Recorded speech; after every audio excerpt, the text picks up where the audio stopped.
YouTube వచ్చిన తర్వాత ప్రతి ఒక్కరు, ఐ మీన్ ఇంక్లూడింగ్ నేను కూడా అనుకోండి, కంటెంట్ క్రియేటర్స్ అయిపోయారు. కంటెంట్ అంటే టెక్నికల్గా ఇలాంటి పరంగా అయితే వదిలేసండి.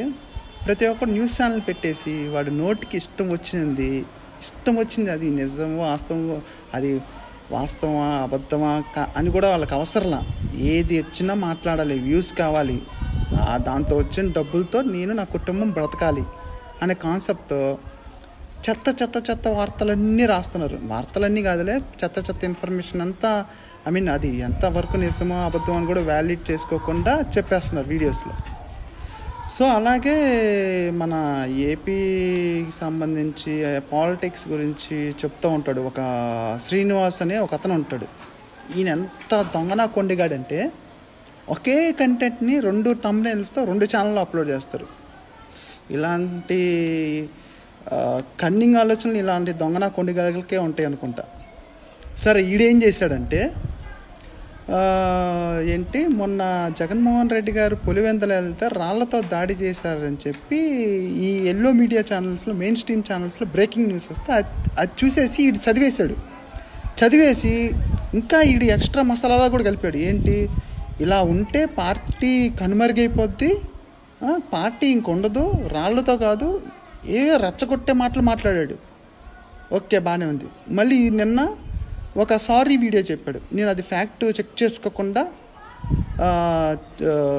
ఆ వార్త చెప్పాను, కానీ దాంట్లో నిజం లేదు, అక్కడ తోపులాట్లో అక్కడ గ్లాస్ పగిలింది అని చెప్పి చెప్తున్నాడు. అరే దొంగనా కొండిగా, అక్కడ డిఎస్పీ గారు ఆ రోజే చెప్పారు కదరా, నువ్వేదో టీడీపీ ఎల్లో మీడియాలో వచ్చిన కథనాలను చూసేసి నువ్వు చదివేస్తున్నావే. ఏందిరా, వాళ్ళు చదివించిన తర్వాత ఆ పేపర్లు ఒక్కొక్కడికి పాస్ చేస్తున్నారంటే, నీకు ఆ సీమరాజా గారికి పాస్ చేస్తున్నారంటే అదే కంటెంట్ చదవమని. కడుపుకు అన్నం తింటున్నా, పెంట తింటున్నావురా. మళ్ళీ పేరుకు న్యూట్రల్ జర్నలిస్టు. ఇంకెందుకులే బూతులు వస్తాయి. ఎప్పుడు న్యూట్రల్గా మాట్లాడావురా నువ్వేమన్నావురా? వైసీపీ పవర్లో ఉన్నప్పుడు నేను ఎప్పుడు ప్రతిపక్షంగా, ఇప్పుడు ప్రతిపక్షంగా మాట్లాడబే. కరెంట్ పవర్ బిల్లు పెంచేశారు, కూరగాయల రేట్లు పెరిగినాయి, దాని గురించి మాట్లాడబే. ఉచిత బస్సు అన్నారు, ఎప్పుడు ఇస్తారు? తల్లికి వందనం, తండ్రికి ఇంధనం అనే పథకం తెచ్చారు, అది ఎప్పటి నుంచి అమలు చేస్తారు? దాని గురించి అడగబే. మళ్ళీ ఈడు ఇంకొకటి అన్నాడు, అరే నువ్వు ఇంకోసారి సారీ చెప్పాలి బే.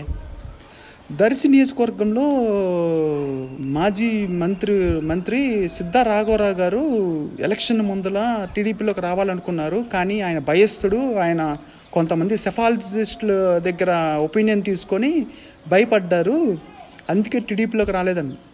అరే చెత్తనాయాలా, నీది ఆ ఊరా బే? నీకు తెలుసా బే? ఆయనది మా ఊరు. మార్చి 28వ తారీఖు నిజమే, అసలు ఆయన టీడీపీలోకి వెళ్దామనే వార్తలు మీలాంటి పుకారు నా కొడుకులు పుట్టించిన పుకార్లు అయ్యి, అది వరకు ఎంతవరకు వాస్తవమో కాదో ఎవరికి తెలియదు. ఆ పుకారు మా దగ్గర కూడా తిరిగింది. మార్చి 28వ తారీఖు వాళ్ళ అన్నయ్య చనిపోయారు, సూసైడ్ చేసుకొని బావిలో దూకి చనిపోయారు. సో ఆ కుటుంబం అంతా ఆ విషాదంలో ఉంది. దానికి ఆయన మెయిన్ ఏంటంటే కొంచెం దైవభక్తి, అలాంటి సెంటిమెంట్లు నమ్ముతాడు. సో అందుకే ఆయన ఏ నిర్ణయం తీసుకోలేదు ఆ టైంలో. నీ నోటికి ఇష్టం వచ్చినట్టు భయపడ్డాడు, సెఫాలజిస్టులు ఒపీనియన్ తీసుకుని. నీకెవడు చెప్పాడు బే? నువ్వేమన్నా వాళ్ళ దొడ్లో వాళ్ళ సెఫాలజిస్టు సిద్ధారాఘవరావు మాట్లాడుకునేటప్పుడు వాళ్ళు బాత్రూమ్ గొట్టలోని చూసావే, బొక్కలోని చూసి విన్నావే ఏంట్రా? మీకు అలవాటే కదరా.